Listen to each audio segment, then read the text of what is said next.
ഇടതുമുന്നണിയിൽ വർഷങ്ങളായി അനുഭവിച്ചു വന്ന അവഗണനയ്ക്കൊടുവിൽ പൊട്ടിത്തെറിച്ച് കനലായി മാറിയ CPI സർക്കാർ തീരുമാനം തിരുത്തുമ്പോൾ പിണറായി വിജയന്റെ സർവ്വപ്രതാപം മങ്ങുകയാണ്.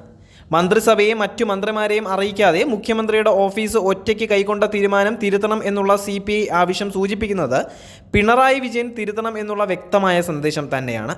മുന്നണിയിലെയും യുവജന സംഘടനകളുടെയും ശക്തമായ സമ്മർദ്ദം താങ്ങാനാവാതെ പിണറായി ഇത്രയും പ്രതിരോധത്തിലാകുന്നതും ഒരു തീരുമാനം മാറ്റുന്നതും കഴിഞ്ഞ 10 വർഷത്തിനിടയിൽ ഇത് ആദ്യമായിട്ട് തന്നെയാണ്. മന്ത്രിസഭയിൽ പോലും വിശദമായി ചർച്ച ചെയ്യാതെ PM ശ്രീ പദ്ധതി നടപ്പാക്കാനുള്ള തീരുമാനം മുഖ്യമന്ത്രിയുടെ ഓഫീസ് നേരിട്ടാണ് കൈക്കൊണ്ടത്. അതുകൊണ്ട് തന്നെ തീരുമാനം തിരുത്തണം എന്നുള്ള CPIയുടെ ആവശ്യത്തിന്മേൽ പരസ്യമായി പ്രതികരിക്കാൻ പോലും CPM മന്ത്രിമാരോ മറ്റ് CPM നേതാക്കളോ മുന്നോട്ട് വന്നില്ല. തീരുമാനം തിരുത്തണം എന്നുള്ള ആവശ്യത്തിന് മുന്നിൽ പാർട്ടി ജനറൽ സെക്രട്ടറി പോലും വ്യക്തമായ മറുപടി നൽകാതെ ഉരുണ്ട് കളിച്ചത് മുഖ്യമന്ത്രി നേരിട്ട് ഇടപെട്ട വിഷയമായതുകൊണ്ട് തന്നെയായിരുന്നു. എന്നാൽ CPI നേതൃത്വം ഒറ്റക്കെട്ടായി നിലകൊണ്ടതോടെ മറ്റു മാർഗങ്ങളില്ലാതെ പിണറായിക്ക് വഴങ്ങേണ്ടി വന്നു.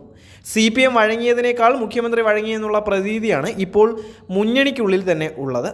രണ്ടാം പിണറായി സർക്കാർ അധികാരത്തിലേറിയതു മുതൽ CPIയുടെ അഭിപ്രായങ്ങൾ ഒന്നും തന്നെ സർക്കാർ അംഗീകരിച്ചിരുന്നില്ല. തൃശൂർ പൂരം കലക്കി സുരേഷ് ഗോപിക്ക് ലോക്സഭയിലേക്ക് ജയിക്കാൻ അവസരമൊരുക്കിയ ADGP അജിത് കുമാറിനെതിരെ കർശന നടപടിയെടുക്കണമെന്നുള്ള CPI ആവശ്യം സർക്കാർ പരിഗണിച്ചിട്ടില്ലായിരുന്നു. സ്വകാര്യ മേഖലയിൽ ഡിസ്റ്റിലറി അനുവദിക്കാനുള്ള തീരുമാനം കൈക്കൊള്ളരുത് എന്ന് ആവശ്യപ്പെട്ടുവെങ്കിലും CPM ചെവി കൊണ്ടില്ല. ഇടതുമുന്നണി യോഗത്തിൽ പോലും ചർച്ച ചെയ്യാതെ പാലക്കാട് ബ്രൂവറി അനുവദിക്കാൻ തീരുമാനിച്ചു. സ്വകാര്യ സർവകലാശാലകൾക്ക് സംസ്ഥാനത്ത് പ്രവർത്തിക്കാൻ അനുമതി നൽകരുത് എന്ന് ആവശ്യപ്പെട്ടെങ്കിലും അതും അംഗീകരിച്ചില്ല. സ്വഭാവ ദൂഷ്യം ആരോപിക്കപ്പെട്ട കൊല്ലം MLA മുകേഷിൽ നിന്ന് രാജി വാങ്ങണമെന്ന് CPI ആവശ്യപ്പെട്ടിട്ടുണ്ടായിരുന്നു. എന്നാൽ രാജി ഒരു കാരണവശാലും വേണ്ട എന്ന് സംസ്ഥാന സെക്രട്ടറി MV ഗോവിന്ദൻ തന്നെ പരസ്യമായി പറഞ്ഞത് CPIയെ അപമാനിക്കുന്നത് പോലെയായിരുന്നു.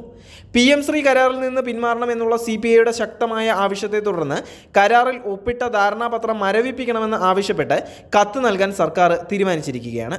ഈ കത്തിന്റെ പകർപ്പ് CPIക്ക് കൈമാറാനും തീരുമാനിച്ചു. അതുവരെ കരാർ മരവിപ്പിക്കണമെന്നും കത്തിൽ ആവശ്യപ്പെടുന്നുണ്ട്. CPIയുടെ കടുംപിടുത്തത്തിന് CPM വഴങ്ങി അവർ നിർദ്ദേശിച്ച പരിഹാര മാർഗം അംഗീകരിക്കുകയായിരുന്നു. അതോടെ മന്ത്രിസഭാ യോഗത്തിൽ CPIയുടെ 4 മന്ത്രിമാരും പങ്കെടുക്കാനും തീരുമാനമായിരുന്നു. PM ശ്രീ പദ്ധതിയിലെ അഭിപ്രായ ഭിന്നതയിൽ സർക്കാർ അസാധാരണ പ്രതിസന്ധിയിലായിരുന്നു കഴിഞ്ഞ കുറച്ച് നാളുകളായിട്ട്. 2017 തോമസ് ചാണ്ടി വിഷയത്തിൽ മന്ത്രിസഭാ യോഗത്തിൽ നിന്ന് വിട്ടുനിന്ന ശേഷം CPI മുന്നണിയിൽ കടുത്ത നിലപാടെടുക്കുന്നത് ഇത് ആദ്യമായിട്ടാണ്.